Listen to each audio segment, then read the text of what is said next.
Olá, tudo bom? Nessa aula nós vamos falar sobre capacidade calorífica. Então, a capacidade calorífica ela é definida como calor dividido por temperatura, ou infinitesimal do calor pelo infinitesimal da temperatura. Nós já vimos que processos a volume constante, calor é igual a energia interna, e a pressão constante, calor é igual a entalpia. No caso aqui, estou trabalhando com energia interna e entalpia específicas.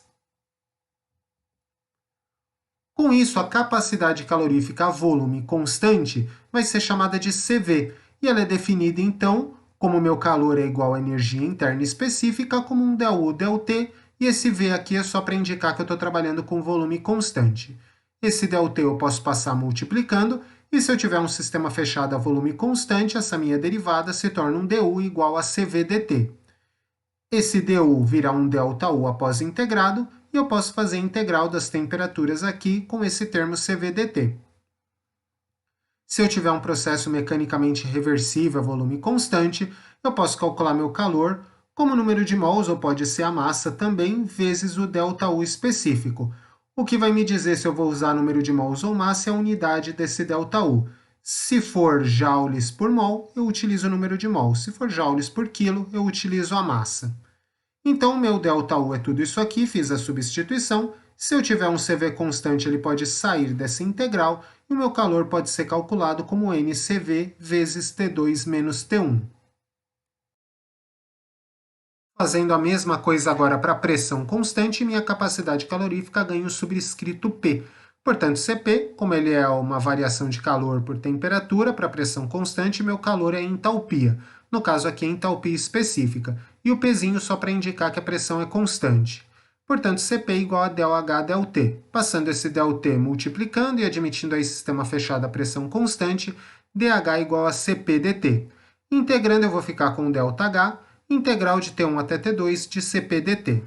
Se eu tiver de novo um processo mecanicamente reversível a pressão constante, eu posso calcular o calor como número de mols vezes ΔH. Esse ΔH é a integral de Cp dt. Se eu tiver Cp constante, meu calor vai ficar igual a NCp T2 menos T1.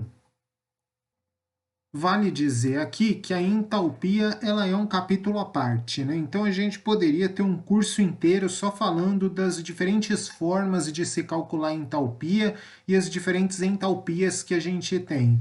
Então, com CP constante, com CP variável, entalpia de combustão, entalpia de formação, enfim, para efeitos desse curso, a gente vai estar trabalhando com esta equação mais simples para entalpia, onde eu vou ter número de mols, ou massa, ou vazão molar, ou vazão mássica, vezes o Cp, vezes um delta de temperatura, no caso, temperatura T2 do estado 2, temperatura T1 do estado 1. A gente também pode calcular, no caso da entalpia específica, fazer o cálculo com Cp vezes a temperatura do estado menos a chamada temperatura de referência, porque a entalpia ela é dada numa escala arbitrária. Então, normalmente eu tenho uma temperatura de referência, onde a minha entalpia vai ser zero, e a partir daí eu calculo todas as demais entalpias. Mas, novamente, a gente não vai entrar muito nesse mérito. De qualquer forma, quando a gente tem um estado 2, um estado 1, então diferentes estados, a gente consegue calcular a variação de entalpia, seja ela específica ou não, desses diferentes estados por meio desta equação. De novo, o número de mols ou massa vezes Cp vezes a variação da temperatura. Então vamos fazer um exercício. Eu tenho o ar a 1 bar e 298,15 Kelvin, que é comprimido até 5 bar, mantendo aí os 298,15 Kelvin por dois diferentes processos que são mecanicamente reversíveis. No item A gente tem um resfriamento a pressão constante, seguido de aquecimento a volume constante, e no item B, aquecimento a volume constante, seguido de resfriamento a pressão constante. Ele pede para a gente calcular calor e trabalho necessários aí em 1 mol do ar para cada trajetória. Admitindo que a relação PV sobre T é constante, ele informa para a gente que na temperatura de 298,15 Kelvin em 1 bar, o volume molar é 0,02479 metros cúbicos por mol, e Cp e Cv são independentes da temperatura, e ele fornece os valores de Cv e de Cp. Como que esse exercício vai funcionar? Então, no item A, como a relação PVT é constante, a gente consegue encontrar o volume final para a temperatura de 298,15 Kelvin, admitindo aí 1 mol de gás. Portanto, P1 vezes V1 é P2 vezes V2. Tenho a pressão P1, tenho o volume V1 e tenho a pressão P2. Com isso, calculo meu volume V2, 0,004958 metros cúbicos. Agora, na primeira etapa, nós temos ar resfriado a pressão constante até o volume final que nós calculamos. Portanto, V1T1 é igual a V2T2. Ou, isolando T2, eu vou ter V2 por V1 vezes T1. Substituindo os valores, encontro aqui a minha temperatura no estado 2, após a primeira etapa, 59,63 Kelvin. O calor, para calcular, o valor de calor, como a gente tem um processo a pressão constante, nós vimos que calor é igual a ΔH, ou um NCP ΔT. Então, tenho o número de mols, o CP foi fornecido, tenho a variação de temperatura, calculo meu calor, menos 6.941 joules. Como ΔH é igual a ΔU mais ΔPV, a gente pode escrever que ΔU é ΔH menos um ΔPV. No caso aqui, pressão é constante, então ΔH menos P vezes ΔV. Tenho o valor do meu ΔH, porque ele é igual ao calor. Tenho a minha pressão, aqui eu multipliquei por um 10 à quinta só para passar para Pascal, então a conversão de bar para Pascal é 1 vezes 10 à quinta. Tenho aqui o volume no estado final, que seria o que eu calculei, menos um do estado inicial que foi fornecido, então calculo meu ΔU, menos 4.958 joules. Na segunda etapa agora, o volume é mantido constante enquanto o ar é aquecido.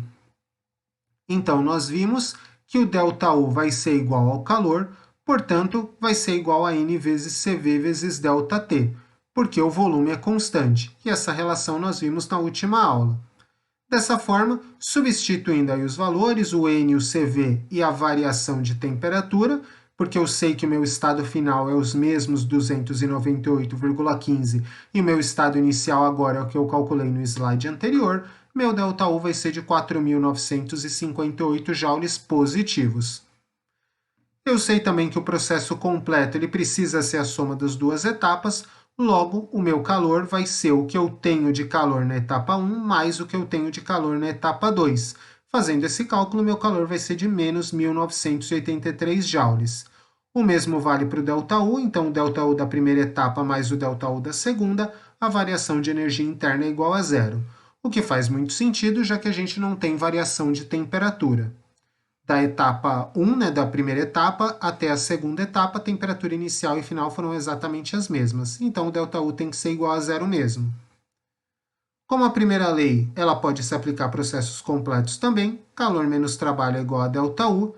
No caso aqui, eu já tenho o valor de calor. Como eu estou tendo uma compressão, esse meu trabalho está sendo recebido pelo meu fluido, logo ele ganha um sinal de menos aqui, ele é negativo. E como nós vimos, meu ΔU é igual a zero. Dessa forma, o meu trabalho calculado vai ser igual ao calor, 1983 joules. Agora, no item B, na nossa primeira etapa, o ar é aquecido a volume constante. Então, como o volume é constante, P1T1 é igual a P2T2. Isolando T2 e substituindo os valores, eu vou chegar em uma temperatura de 1490,75 Kelvin. Já para calcular o calor, agora a gente tem processo a volume constante, calor é igual a ΔU, igual a NCV ΔT. Substituindo os valores, então tenho a temperatura final nessa primeira etapa menos a inicial, eu chego em 24.788 joules. Agora, para a segunda etapa, o ar é resfriado a pressão constante de 5 bar. Então, como a pressão é constante, calor é igual a ΔH igual a NCP ΔT. Substituindo os valores, minha temperatura final agora é 298,15, menos a inicial, que é 1490,75, que eu encontrei no slide anterior, meu calor é menos 34.703 joules. Novamente vou encontrar a variação de energia interna ΔU, então é ΔH menos P ΔV, substituindo os valores, novamente passei essa pressão de bar para TM, então multipliquei por 10 à quinta. O meu volume final não muda, é o mesmo que eu encontrei no item A, escrevi aqui, e o volume inicial que foi fornecido no enunciado. Dessa forma, meu ΔU menos 24.788 joules.